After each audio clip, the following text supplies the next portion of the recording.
Carter, the Power Bryant. Good evening, good sir. How are you? A very happy NFL draft week to you, Blake Ruffino, and a very happy transfer portal.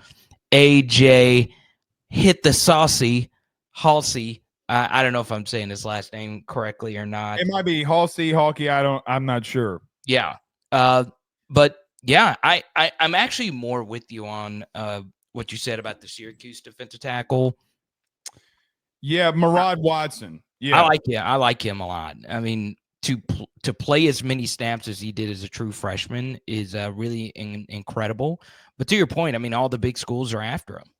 Exactly. Look, so in case somebody missed what we're talking about, literally before you came on, I talked about I can tell you this for the utmost certainty. LSU is contacting players that are in the portal for a fact. Not guessing, not opinion. They are contacting players that are in the portal. The problem is that I don't think that they want to get in this dogfight with these other teams that are in that portal trying to get these people, and they want to be like, all right, well, we spent a lot of money. We feel okay that where we're at, and we're going to go with what we have. That's what I feel like that they're doing at the current. Now, that's not to say that if, while we're recording this, that a big booster doesn't come and give a crap load of money and says, hey, let's go get a safety. I'm not saying that doesn't happen. But at 3:39 p.m. Central Standard Time on April 21st, the year of our Lord 2025, I don't know if they're going to go and get anybody. That's where I currently sit. Now, I do think they need a safety, but I do think they need more depth in the defensive line. So I don't know what they're going to do here, but that's where I feel that they're at the current moment. Yeah, I do think, once again, Blake, I don't follow the portal every single day. I do think it's impossible to do it unless that's your full-time job, just because there's so many different players. But I do think for the spring portal cycle, there's not as many great players that are out there. And one thing, to keep in mind, Blake, is there's 15 teams you can't take players from in your own conference. So that shrinks your pool even more, that you can't go out there and get anyone. I got 2 texts saying, hey, we should go get David Stone. Well, you can't because of the SEC to SEC rule. Pause. Let me ask you this question. Go ahead. Why can we uphold some rules like that one, but not others? Explain. I'm interested. Okay, so basically, like, we have all these NIL rules, these tampering rules, like all these rules that are enforced are on the books from the conferences and from the NCAA. Why is it that a kid like David Stone, if he wanted to go in the SEC, couldn't tell the SEC that to go screw themselves? There's a federal mandate that says that they can't do that. You get what I'm saying? But all of a sudden we just see, this is what we do. We act like that, we can just we got to abide by this rule because they're scared of what's going to happen. Nothing will happen. If the kid went to Tennessee today, which he went back to Oklahoma, there's nothing they can do. There's literally nothing they can do. Yeah, and Blake, I listened to a podcast with, I'm sure you're familiar with this guy, Matt Brown. For sure, yes. Yeah, and so this is twice. This is what he does full time. I don't remember what show he was on, but I listened to it over the weekend. And, consistently throughout the interview, one theme was, well, what's the NCAA going to do about it? Yeah, that's why I was like, Dion and Syracuse should go ahead and just play the damn game. Well, what are they going to do about it? Right. Well, what are you going to do? So, and I understood Dion has a busy week this week for a lot of reasons. But still, I would have loved to have seen someone really stick a middle finger up, but that David Stone situation was very interesting to say the least. But in reference to LSU, though, like to the main point before we got on a side tangent. Yeah. Carter, I don't. Look, I think when they went into the December portal and they spent the money that I don't want to say they overspent, but I think that they spent a shitload of money and they don't want to do that again. Yeah, Blake, and they're also interested in building a big class for 2026, right? there's some big fish that they are after at some premium positions. And if anything over the last couple of weeks taught us, if you're going after the premium positions, the price is only going to go up, even with revenue sharing and That's right. all that stuff. So if you do want to go after the 5-star quarterbacks out of high school and the elite DBs and so on and so on, you got to have funds there as well, and you got to make sure you allocate for those funds. And going back to that Matt Brown interview, Blake, it's amazing. And I'm not saying this happens at LSU, but you really do have to be cautious with these things. Your money can evaporate, and the cash that you promised isn't really liquid. It's not really there. So I think that's part of what's going on with LSU right now. Yeah. Well, let's get into this, because you posted the all 22 copy. You talked about the spring game and everything. Yeah. Let's get into that. Carter, we keep talking about needing players out of the portal for defense, and I tallied this up. Of all my practice notes, 11 versus 11 with the ones, 14 drives, 0 points. And we're talking about adding portal pieces defensively. Why aren't we talking about adding portal pieces offensively? That's the real question that we should be asking. Now, coming out of the spring, I guess, number one, what is your overall thought? And then number two, how have you kind of seen this? Yeah, so let's start with the defensive side really quickly. Jack Pyburn was just so unbelievably dominant, not only in the spring scrimmage, but just throughout spring, to the point, Blake, where someone who attends practice pretty often, attends every practice, and it was hard to practice with how dominant Pyburn was in certain situations. Without a doubt. And you've shared that as well. So that's part of it. Patrick Payton, we saw him make one of his patented, pun intended, plays where he didn't quite deflect the pass, but he stopped a swing pass to Harlan Berry.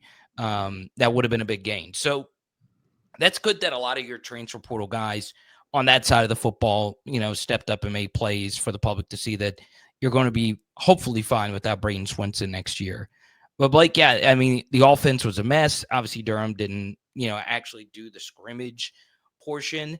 But Blake, it's going to be interesting to see how they sort out the offensive line. To me, that's a big thing. And then the second thing, obviously, is the explosive pass game. Can you actually hit some shots? There were some deeper shots that were there. Some of those were misfires. Some of those were created by pressures. Mm-hmm. It's not too uncommon that your deep passing game isn't where it needs to be during spring, but it was something of note. Now, if there was it does when Garrett and Chris are returning, and that's the deep shots that he's trying to take, and they're being missed. Yeah, and there was a one to Aaron in the red zone you would have liked to have had. I will say I'm not too worried about Garrett with that. It was a very vanilla defense. They played a lot of middle of the field close. I mean, you knew what you were seeing. But Van Buren did some good things. I agree. In the spring. And last year, Blake, his numbers were not great. But it does look like he took a step forward. And it always goes back to what I've always said about QBs. The younger you are, the more you get to play, the tougher the defenses you face. As time goes on, just naturally everything slows down for him. So hopefully Van Buren continues a good trajectory for LSU. The counteract to what we just talked about with the deep shots, here's why at receiver and what Garrett and the inefficiencies in the passing game, why I don't freak out. The reason I don't freak out, now I want you to start hitting some of these pieces. I mean, look, Chris, who will start, and Aaron, who will start, are still there. The only thing that you're really taking out is Xavion, right? Like, I don't mean to be rude to Xavion, but there's going to be a rotation of the four between Chris Hilton, Aaron Anderson, Nick Anderson, and Barry and Brown. Let's call it what it is. They're the four highest paid players on your outside of the quarterback that are on your roster. So you didn't have first-team reps with Anderson, and you didn't have first-team reps with Brown. The problem is that I'm going to call it, and God rest Kyron Lacey's soul. And I truly mean that.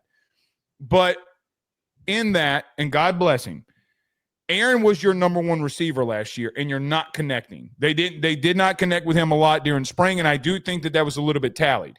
I will give you this too. Their offensive line's not anywhere close to being set.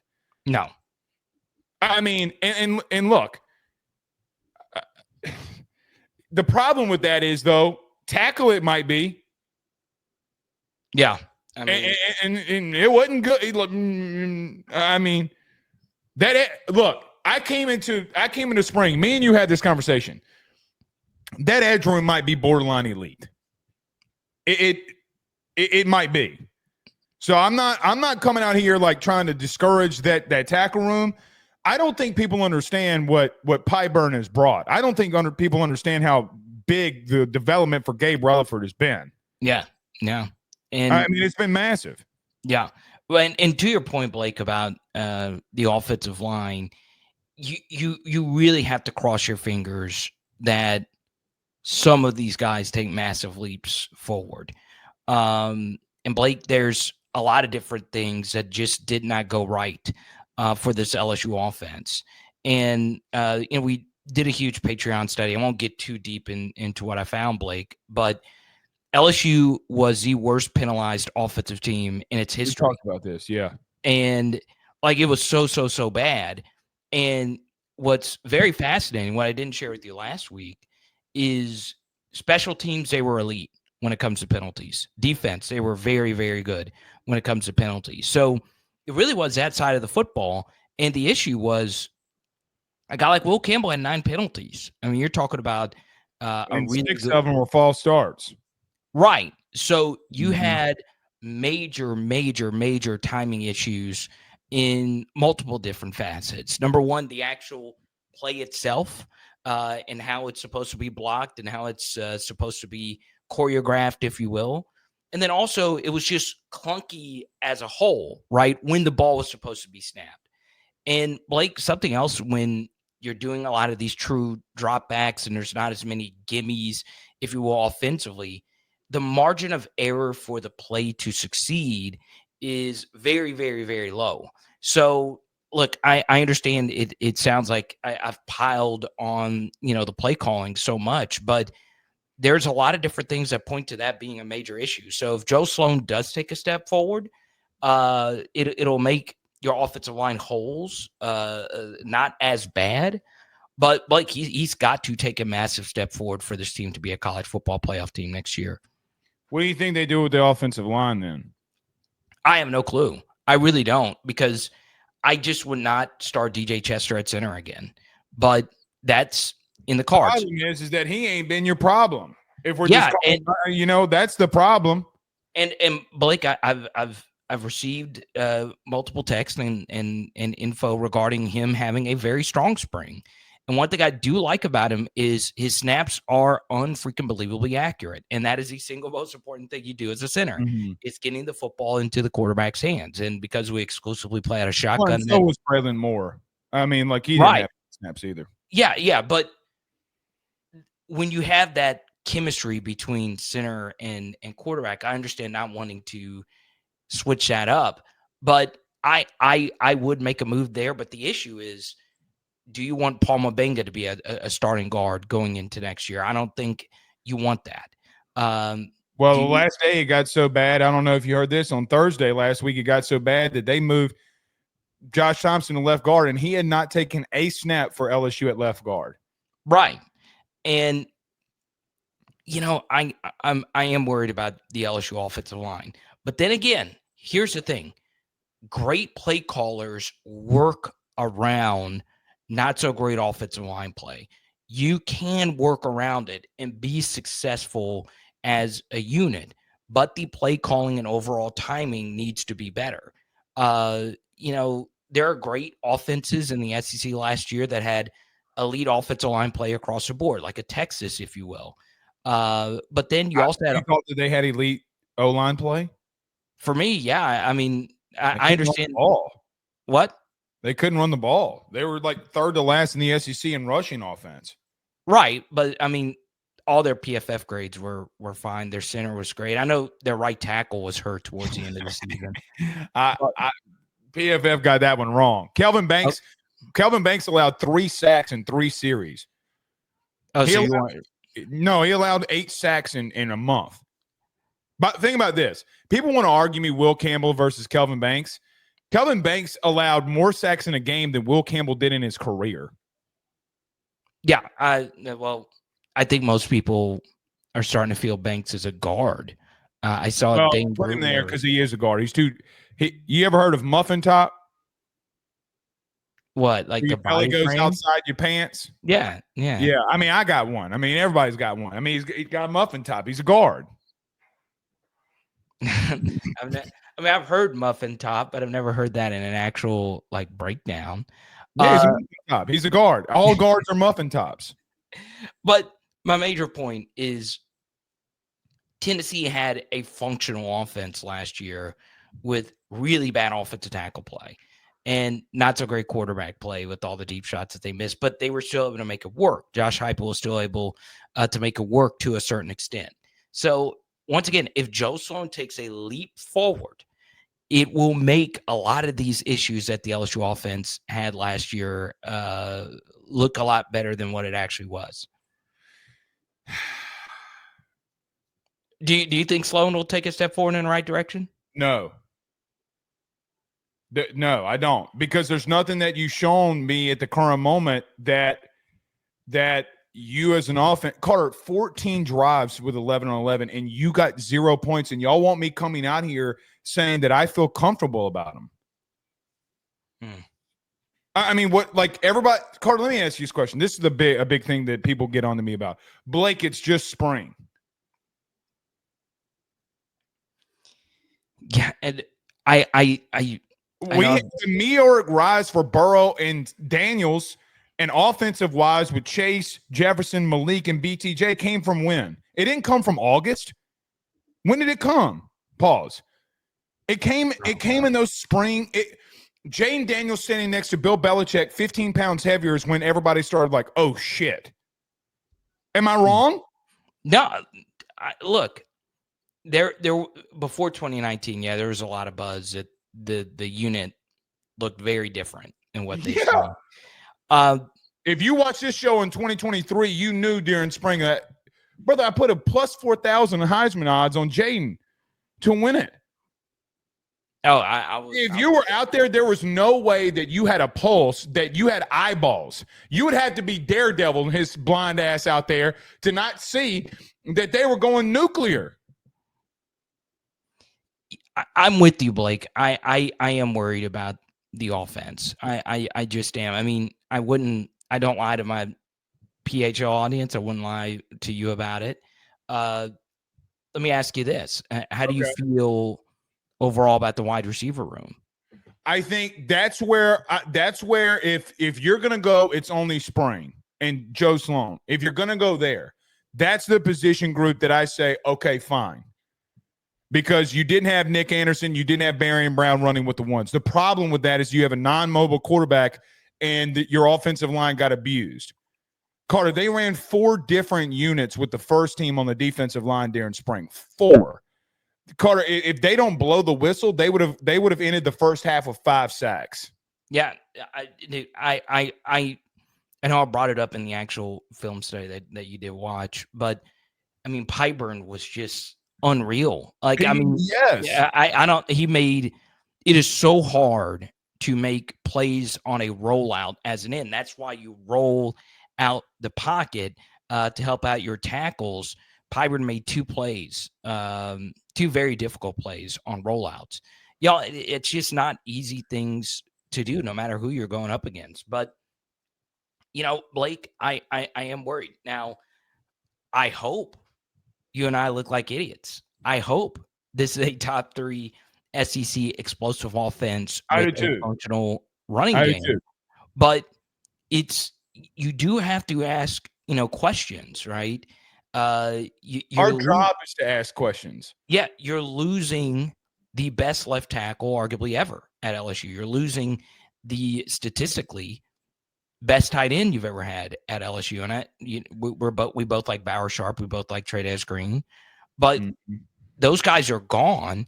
And now you still have the same play caller. You still have the same QB. and all of that, you're hoping for a lot of things to go right for you to make a run for the playoff next year.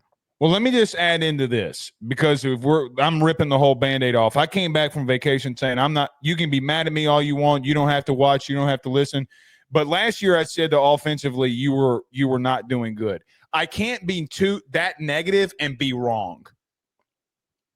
Right? Like, so for example, my worries about you offensively last year, I can't be too negative and then wrong when you go 8-4. I can't be, because the worries have to hit. Now, let's talk about this. This is the thought that I've been having, but I haven't made it public yet, because I don't want to overreact too much either which way. Does that mean that defensively you might be that good? It could be. And look, that was, with your non-starting linebacker core. With starting star. Yeah. So there is a lot of optimism there with Blake Baker and Sadir Mitchell and a few other guys that have been stepping up. Most reports say that there are guys like Javian Toviano who look a little bit better. Maybe I don't believe those fully. No, where? I've been to every practice outside the stretching part. Literally every extended practice I've been at, every one of them. I will say a player reached out and said he's liked what he's seen from Toviano. And okay, where? That's what he was listening to the show. I mean, he wanted to. Listen, there was a situation where he had 2 PBUs in 11-on-11.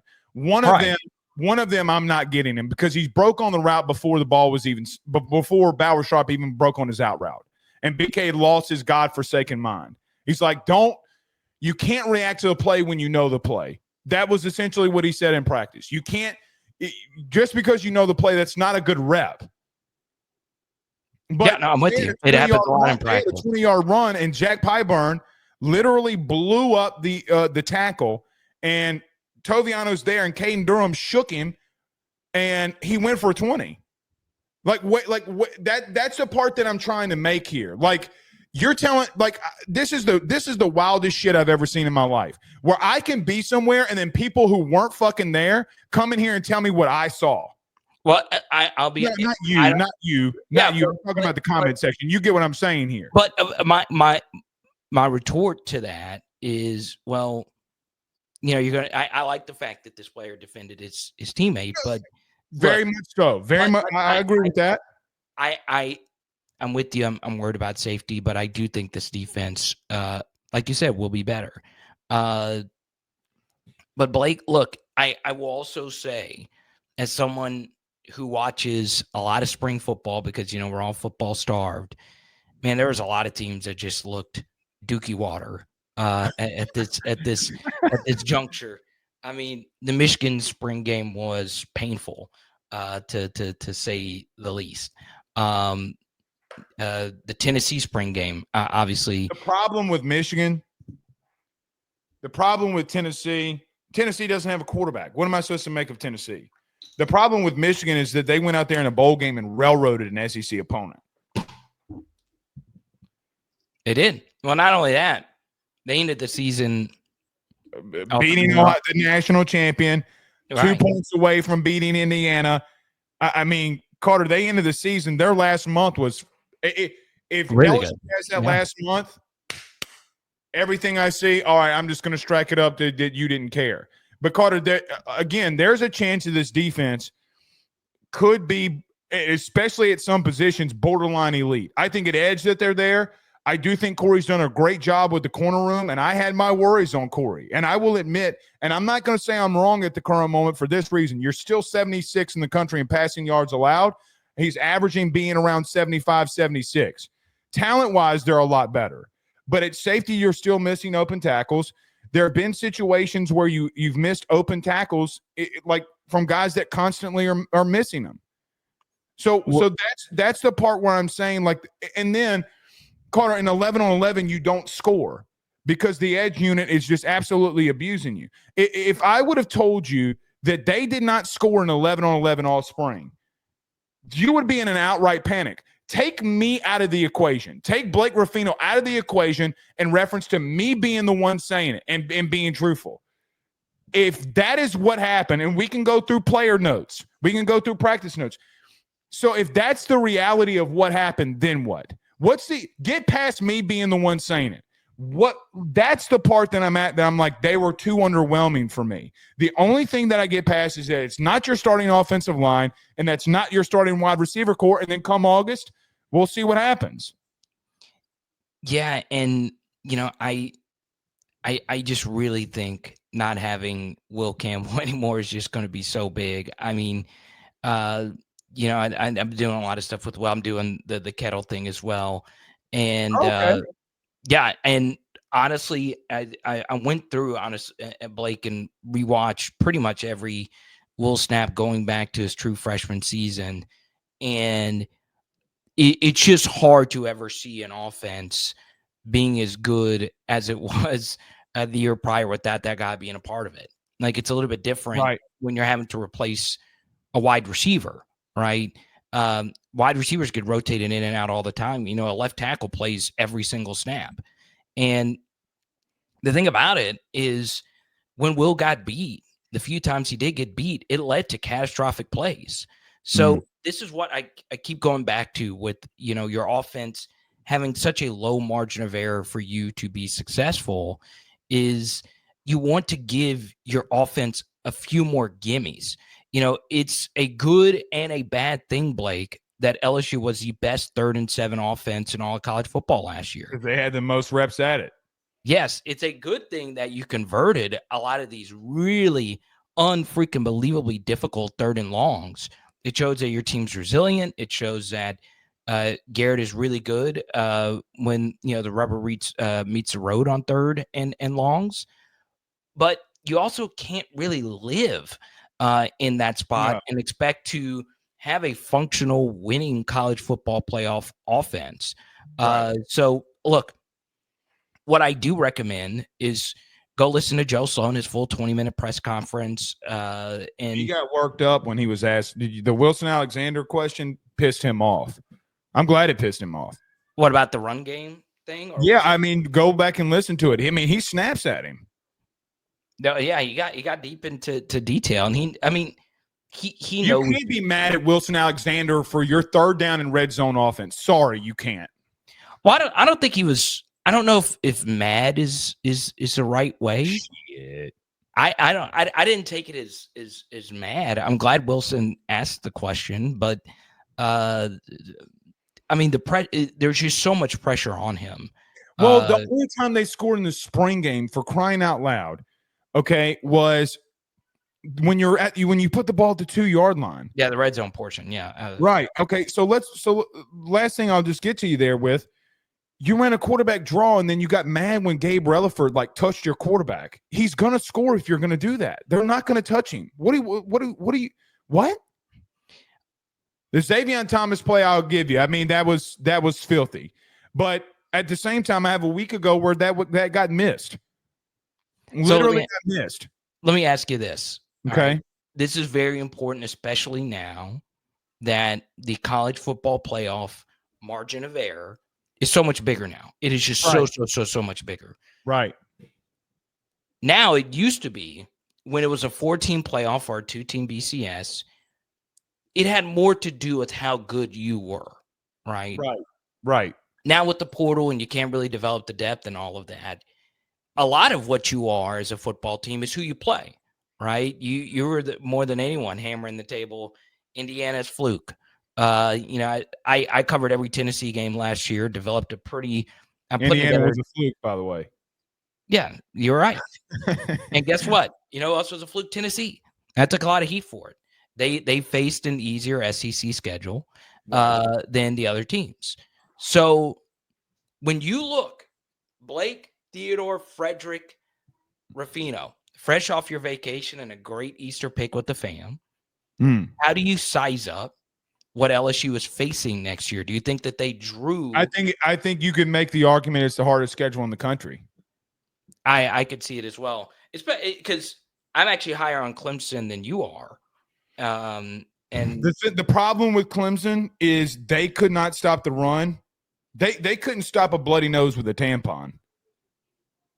They couldn't. They got abused up front. The problem is that I don't know that you have an offensive line that can help you run the football. That's the problem. Right. So the thing with me though is this.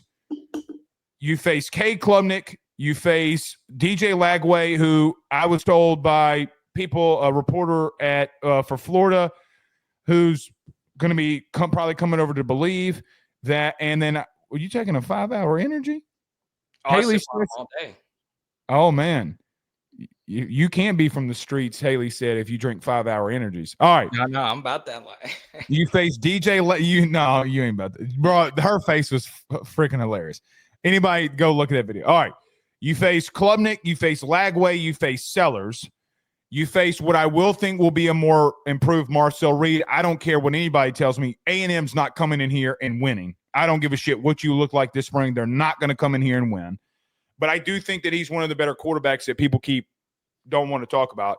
You face Austin Simmons, who might have had the biggest drive for Ole Miss all year against Georgia. No. What does he look like coming into this? Who else? What else am I missing? Well, you're missing Diego Pavia. Well, no, you're missing. And this is what makes college football so tricky, is Oklahoma had the worst offense maybe ever compared to expectations. But they bring in Jay Nod. They bring in Mateer. They got a brand new offensive system. They bring back their entire wide receiver room. And by the way, defensively, their front seven might be the nastiest in the SEC. Exactly. So here's the thing. When I'm so negative, brother, you think Lenore Sellers gives a flying fuck about who's at strong safety? He will put his head down and run you over. That's the point. That's the point that I'm trying to make. By the way, if Jack Pyburn's going to do that to one of your tackles, what does Dylan Stewart do? Caleb Banks at Florida is, not thinking, he is the best interior defensive lineman in the SEC. It's not an opinion. He killed everybody he played. He physically dominated Georgia. He physically dominated you. He physically dominated Texas. He physically dominated who do they play at the end there? Ole Miss.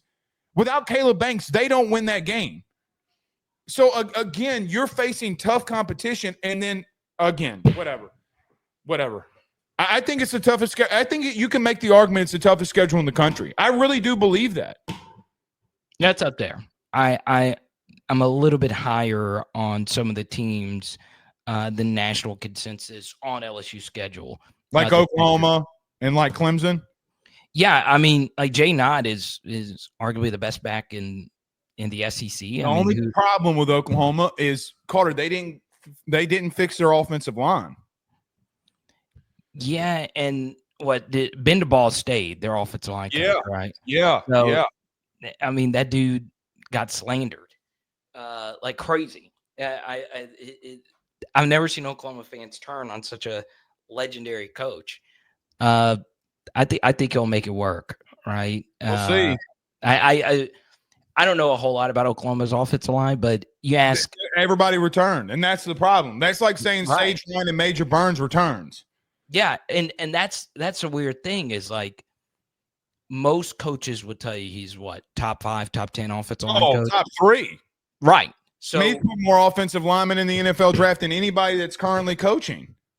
So he was slandered nonstop by his own. I mean, they turned on him, and it got former players riled up, and then it was insane. I did more Oklahoma videos than I thought last year. They got a great fan base, but man, dude, I was like, every single coach thinks Ben DeBall is like elite, pro or college. By the way, we didn't even bring up Bama with Ryan Grubb. We didn't even bring them up.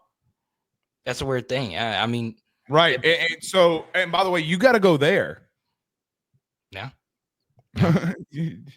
and you're trying to justify to me, man, get out of my face with that. Carter, they didn't score. Well, good segment as always. I'll see you next week. Yeah. Big dog. All right. Carter the Power Bryant. Peace, buddy. All right. Everybody. We're out of here as well. Carter